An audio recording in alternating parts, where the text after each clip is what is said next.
In the heart of Shropshire, England, where mist clings to the fields like a reluctant ghost and history whispers through the ancient stones, there lies a forest that hides a secret.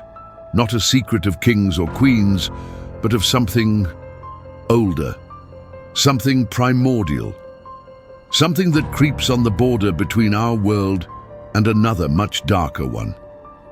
This is Chetwynd Wood, and those who live nearby know. They know that when dusk falls and the shadows lengthen, you must not, under any circumstances, listen to the call coming from the trees. Because what calls to you is not human. The legend dates back to the 17th century, to an aristocratic family, the Tyrewits, and their cursed estate, Chetwynd Hall. The story goes that the Lord's youngest son, a boy named Thomas, had an inseparable companion, a huge black cat with amber eyes named Grimalkin. Wherever Thomas went, Grimalkin followed. They were kindred spirits, but tragedy, as it always does, struck without warning. Thomas fell gravely ill with scarlet fever. The doctors were helpless. In his final agony, the boy is said to have made one last request, that his beloved cat never be abandoned. The Lord, devastated, swore. Thomas died, and the Lord, in his unbearable grief, did not keep his promise. He could not bear the sight of the animal that so reminded him of his lost son. In a fit of rage and grief, he ordered a servant to take Grimalkin into the forest and get rid of him. The servant, a superstitious and heavy-hearted man, obeyed, but he did not have the heart to kill the animal. Instead, he took the cat deep into the woods and abandoned him to his fate. Legend has it that just as the man turned to leave, the black cat sat up, raised its head and spoke. In the hoarse, broken voice of an old man, he said, "I will return. For him, for everyone." The servant fled in panic but never reached home. He was found the next day at the edge of the forest, his eyes gouged out, his face contorted in an eternal scream of terror. And in the mud banks around his body were the unmistakable footprints of a large cat. Thus was born the curse, the Ghost Cat of Chetwynd. In the centuries that followed, sightings multiplied. This is no ordinary cat. Reports describe a creature the size of a large dog, with pitch-black fur and eyes that reflect no light. They emanate a light of their own, a sickly, pale glow. It doesn't meow. It emits a sound that's a cross between a low growl and a laugh.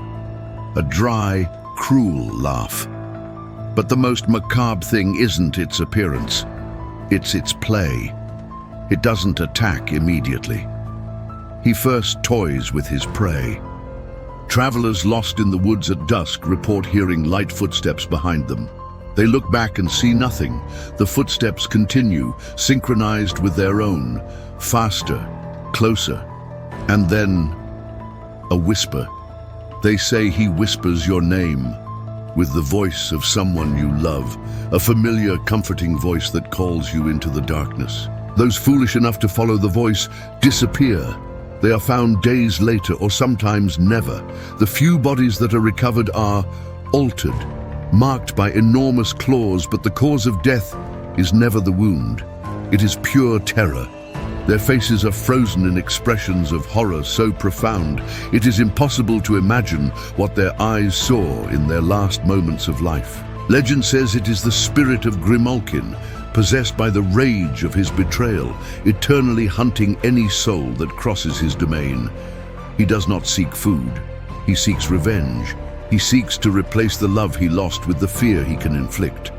In 1983, a group of hikers decided to camp in Chetwynd Woods. They laughed at the local stories until the first night. They reported that something circled their tent all night, growling softly. In the early morning, one of the men, named David, heard the voice of his deceased mother calling to him, crying, saying she was hurt. He, in a trance, left the tent. Her screams were the last thing his friends heard. They found him at dawn, huddled at the foot of an ancient tree. He was alive, but completely insane. He babbled incessantly about the eyes that burn and the voice that lies. David spent the rest of his days in an institution, never again uttering a coherent word. But sometimes at night, the nurses would hear him whisper in terror 2 words, "The cat laughs." And so the legend persists. To this day, locals refuse to enter the woods after sunset. They lock up their pets and close their windows. And if you hear the wind carry a whisper or see 2 points of amber light hovering in the darkness, don't investigate, don't respond. Run, because the Ghost Cat of Chetwynd isn't looking for a new friend. He's looking for a new toy. Zodi, did you hear that? That sound behind you? Don't look. He loves it when you look. Have you heard of this legend? Do you know of a similar story in your area? Comment below. Your experience could be the next video on this channel. Like this video if you're scared of meows in the night. And subscribe to the channel and activate the bell so you don't miss any of the most terrifying urban legends from around the world. There are many more dark secrets waiting to be revealed. Thanks for watching. And remember, the next time your cat stares blankly into space, he might not be alone.